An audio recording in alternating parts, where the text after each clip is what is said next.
Hello बच्चों, आज जो है हम लोग क्लास 12th में रेजिस्टेंस जो प्रतिरोध हैं उनके संयोगों के बारे में पढ़ेंगे, जिसमें पहला जो है आपके पास वो सीरीज कॉम्बिनेशन है। ठीक है, कौन सा कॉम्बिनेशन है? सीरीज कॉम्बिनेशन है। और जो दूसरा कॉम्बिनेशन है आपके पास वो पैरेलल कॉम्बिनेशन है। ठीक है, दैट मीन्स पहला जो है वो श्रेणी क्रम संयोजन है, दूसरा जो है वो समांतर क्रम संयोजन है। ठीक है, जैसे आपने कैपेसिटेंस में किया था उसी प्रकार से यहाँ भी आपको करना होगा। ठीक है, तो सबसे पहले बात करते हैं सीरीज कॉम्बिनेशन की। अगर कोई भी रेजिस्टेंस जो है प्रतिरोध वो इस प्रकार से लगे हों कि एक का एंड पॉइंट, एक का अंत सिरा दूसरे के प्रारंभिक सिरे से जुड़ा हो। जैसे यहाँ पर आप देख रहे हैं, इस R1 का जो सिरा है, लास्ट पॉइंट है, एंडिंग पॉइंट है, ये R2 के स्टार्टिंग पॉइंट से जुड़ा हुआ है। ठीक है, इसी तरीके से R2 का जो एंड पॉइंट है वो R3 के स्टार्टिंग पॉइंट से जुड़ा हुआ है। दूसरी तरीके से इसको समझ सकते हैं कि अगर हम यहाँ पर एक बैटरी लगा दें तो इस बैटरी से जो करंट जाएगी, जो धारा जाएगी, वो पूरी की पूरी हर तरफ से इक्वल निकलेगी, मतलब कहीं पर डिवाइड नहीं होगी। मतलब अगर रेजिस्टेंस जो R1 में रेजिस्टेंस में R1 रेजिस्टेंस के अंदर धारा है, वही R2 के अंदर भी जाएगी और वही R3 के अंदर जाएगी। अगर ऐसा होता है तो यहाँ पर ऐसे रेजिस्टेंस जो है वो किस क्रम में है? श्रेणी क्रम में या सीरीज कॉम्बिनेशन में। ठीक है, तो अगर इसका R1 है, इसके लिए विभवांतर अगर V1 हो, इसके लिए V2 हो, इसके लिए V3, तो V1 is equal to by the Ohm's law IR1, V2 की वैल्यू क्या होगी? IR2 और V3 is equal to IR। Clear? अगर मान ले इसका तुल्य प्रतिरोध सभी का मिलाकर इक्विवेलेंट रेजिस्टेंस R है, तो by the Ohm's law V is equal to IR। ठीक है, IR होगा। जो V है ये तीनों के सम के इक्वल होगा, मतलब V1 plus V2 plus V3। V की जगह पर IR, IR1, IR2 और IR3। IR I कॉमन ले लेंगे तो R1 plus R2 plus R3, I से I कैंसर, तो R equal to R1 plus R2 plus R3 हो।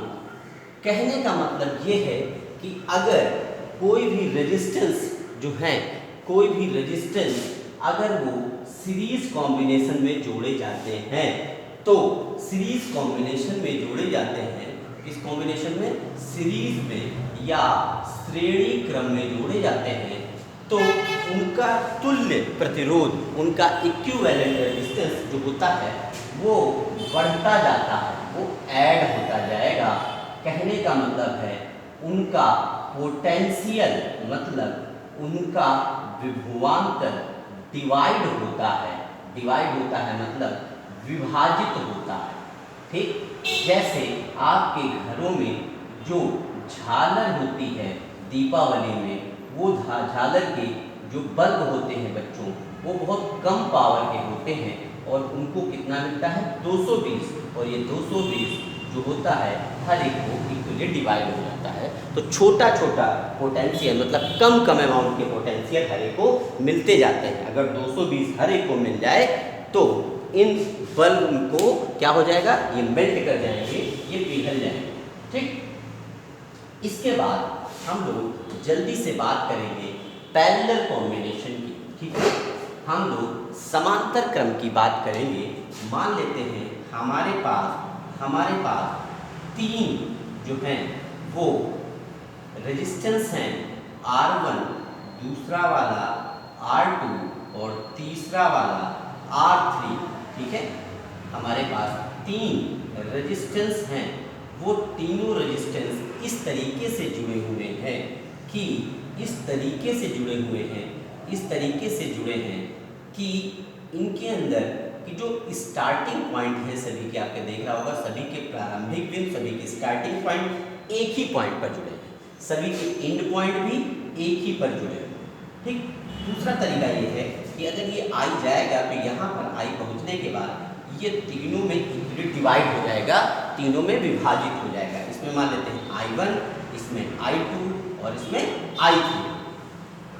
जब समांतर क्रम में होते हैं तो वहाँ पर पोटेंशियल विभवांतर जो होता है वो एक समान पहुँचता है।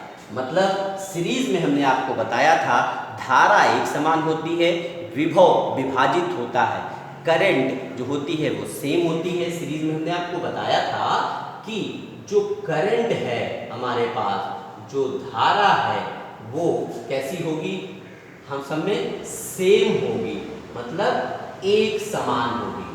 मगर जो पोटेंशियल वहाँ पर था, जो हमारे पास क्या था, पोटेंशियल था, विभव था, वो विभाजित हो रहा था। वो क्या हो रहा था, डिवाइड हो रहा था।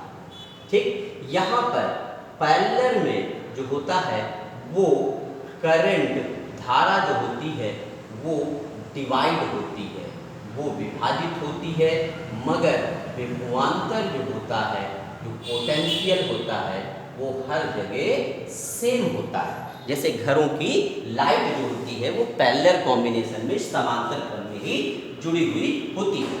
तो इसमें अगर देखें तो हर एक के पास V ही पहुंच रहा है, तो क्या होगा हमारे पास I1 is equal to V/R1 पहले वाले के लिए, दूसरे वाले के लिए धारा V/R2 और तीसरे वाले के लिए धारा V/R3। अगर तीनों का मिला के इक्विवेलेंट, जो हमारे पास इक्विवेलेंट या रेजिस्टेंस होगा वो R हो, ठीक, तीनों का मिला के अगर कहा जाए तुल्य प्रतिरोध वो R हो, तो ओम्स लॉ के according I is equal to V/R होगा। तो यहाँ से I1 plus I2 plus I3 is equal to I, तीनों इक्वल ही होंगे। तीनों को अगर जोड़ा जाए तो I के इक्वल आएगा। तो तीनों की वैल्यूज रखो, V/R1, V/R2 और V/R3 is equal to V/R। V common लेके सब जगह से कैंसिल, तो 1/R1 plus 1/R2 plus 1/R3 is equal to 1/R। इस तरीके से आए। अब एक छोटी सी बात मैं करता हूँ, मान लेता हूँ मैं 3 नंबर, सपोज दैट केवल 2, इसका भी 2 ओम हो, इसका भी 2, सपोज दैट इसका इक्विवेलेंट क्या आएगा, 1/R is equal to 1/2 plus 1/2। How much, 1, मतलब R की वैल्यू कितनी आएगी, 1। देखिए अब ध्यान से समझिए इस चीज को, आपने जोड़ा था 2 ओम के, और जो इक्विवेलेंट जो तुल्य प्रतिरोध आया वो कितना है, 1 ओम।